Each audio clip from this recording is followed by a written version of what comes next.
Topic unfertilised egg और ohm structure, but it is called the secondary oocyte। क्यों? क्योंकि जब ओहम ओवरी से ग्राफियन फॉलिकल से बाहर निकलता है तब उसमें मियोसिस 2 कंप्लीट नहीं हुआ रहता है। हम लोगों ने oogenesis पढ़ा है, तो oogenesis में आपको दिखा होगा मियोसिस डिवीजन शुरू होने के बाद सेकेंडरी oocyte तैयार होता है और उसके बाद रुक जाता है मियोसिस, वो बाद में फर्टिलाइजेशन के समय कंप्लीट होता है। और इस वजह से जो हम ओवरी से बाहर निकलता है वो सेकेंडरी oocyte कंडीशन में होता है। ओके, तो इसलिए इसको बोले सेकेंडरी oocyte। ओहम स्ट्रक्चर बोले या अनफर्टिलाइज्ड एग बोले, मतलब ही ovum in secondary oocyte condition and structure is like this. यहाँ पे उसके पार्ट्स के नाम पूरे लेवल में आ रहे हैं। आप देखो अभी बाहर से अंदर या अंदर से बाहर, तो हम लोग अंदर से बाहर अगर लेते हैं तो देखो क्या होगा। ये मेरी स्केल की तरफ देखो, ये जो पार्ट है ये है ओहम पार्ट। इस ओहम में ये जो पार्ट है ये है nucleus in which condition, secondary oocyte condition. Means here the meiosis 2 get arrested, मतलब मियोसिस 2 ये कंप्लीट नहीं हुआ है, रुका हुआ है। ओके, मियोसिस 2 में सेकेंडरी oocyte कंडीशन में रुका हुआ है, उसके बाद वाला जो मियोसिस 2 होता है वो नहीं हुआ है। ओके, तो इसके आजू बाजू में मतलब न्यूक्लियस में वो कंडीशन दिखेगी। और ये जो है ये साइटोप्लाज्म। ओके, तो ये ओहम का साइटोप्लाज्म है, इसलिए उसको बोलते हैं ooप्लाज्म। इसको क्या बोलते हैं? ooप्लाज्म, अगर वर्ड आया कहीं तो। अब उस साइटोप्लाज्म मीन्स ooप्लाज्म के आजू बाजू में ये मेम्ब्रेन दिखाई है, या आप सिंगल लाइन में भी दिखा सकते हो, डबल लाइन में भी दिखा सकते हो। तो ये जो मेम्ब्रेन है इसको बोलते हैं वाइटेलिन मेम्ब्रेन। फर्टिलाइजेशन के बाद में इसी लेवल में इसका केमिकल फार्मूला बदल जाता है, तब उसको बोलते हैं फर्टिलाइजेशन मेम्ब्रेन, लेकिन अभी इसको बोलते हैं वाइटेलिन मेम्ब्रेन। ओके, और ये अनफर्टिलाइज्ड एग में इसको बोलते हैं वाइटेलिन मेम्ब्रेन।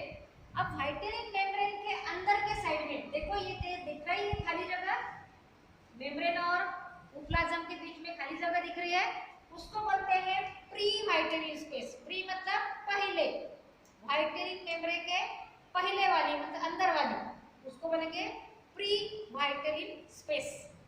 ओके, और प्री वाइटेलिन स्पेस, फिर वाइटेलिन मेम्ब्रेन, और वाइटेलिन मेम्ब्रेन के बाहर भी स्पेस दिख रही है, दिख रही है, ये जो दिख रही है खाली जगह ये वाइटेलिन मेम्ब्रेन के सराउंडिंग में है, इसलिए उसको बोलते हैं पेरी। पेरी का मतलब होता है सराउंडिंग, उस स्पेस को बोलते हैं पेरी वाइटेलिन स्पेस। प्री और पेरी स्पेलिंग में देखो PERI और यहाँ पे PRE, इसमें गड़बड़ नहीं करना, समझ रहे? इस तरह से ये जो पेरी वाइटेलिन स्पेस होता है उस स्पेस में एक न्यूक्लियस दिखता है। हम लोगों ने oogenesis के समय फर्स्ट पोलर बॉडी लिखा है, तो ये फर्स्ट पोलर बॉडी है यहाँ होती है, क्योंकि सेकेंडरी oocyte और ये छोटी वाली जो फर्स्ट पोलर बॉडी ये उसके साइड में, तो ये कहाँ पर रहेगी? oocyte के बाहर ही रहेंगी। तो ये नीला कलर में दिखा है वो क्या है? First polar body. ओके, तो ये पेरीवाइटेलिन स्पेस में दिखाना, लेकिन कहाँ दिखाना है? जिस साइड में न्यूक्लियस है, मतलब हम लोग ओहम के ये दो पार्ट अगर कर दे, यहाँ पे ये आधा पार्ट हम लोग किसी भी गोल चीज के दो हाफ पार्ट करें, तो ऐसे ये ओहम के हाफ पार्ट कर दिए, तो ये ऊपर का आधा गोल, नीचे का आधा गोल। तो नीचे ऊपर की बात नहीं, जिस आधे गोल में क्या है? सेकेंडरी oocyte का न्यूक्लियस है, उस हाफ को बोलते हैं एनिमल हाफ। और इस एनिमल हाफ के ही बाहर के साइड में पोलर बॉडी दिखेगी। समझ में आ रहा है? इधर नहीं दिखेगी। और oocyte का आधा हाफ जिसमें न्यूक्लियस नहीं होता, देखो आप लोग अगर इससे दो भाग करेंगे, ऊपर के साइड में न्यूक्लियस नहीं है, उसको बोलते हैं वेजिटल हाफ। समझ में आया? तो वेजिटल हाफ और एनिमल एनिमल हाफ, तो ये हाफ पार्ट हो गया उसका सेंटर, इसको बोलेंगे वेजिटल हाफ का वेजिटल पोल और एनिमल हाफ का एनिमल पोल। मध्य भाग मीन्स बीच वाला पार्ट सेंटर।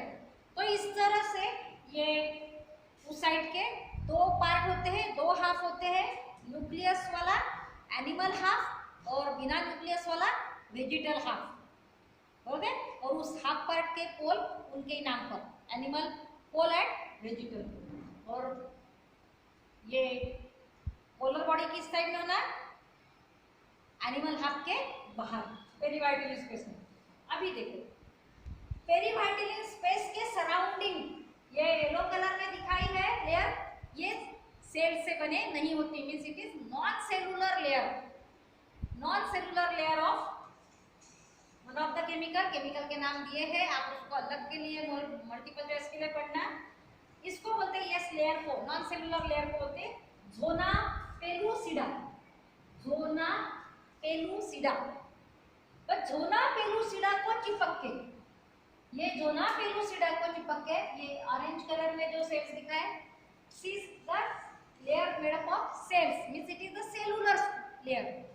लेकिन कुछ कुछ जगह पे ये सेलुलर लेयर ज्यादा जाड़ी दिखती है, मतलब उसमें ज्यादा सेल्स होते हैं, और कुछ जगह पर पतली होती है। ये बीच बीच में बाहर निकला हुआ जो पार्ट दिख रहा है, ज्यादा के सेल दिख रहे हैं, ये क्या हो गए?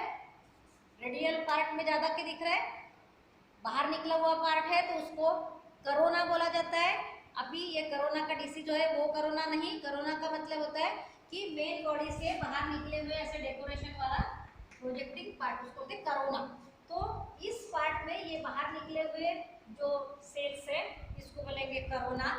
ये बीच बीच में गोल पार्ट का रेडियस में दिख रहा है, पूरे नहीं दिख रहे इसलिए रेडियस, तो इस लेयर को बोलते हैं corona radiata, corona radiata. It is the cellular and it is the zona pellucida.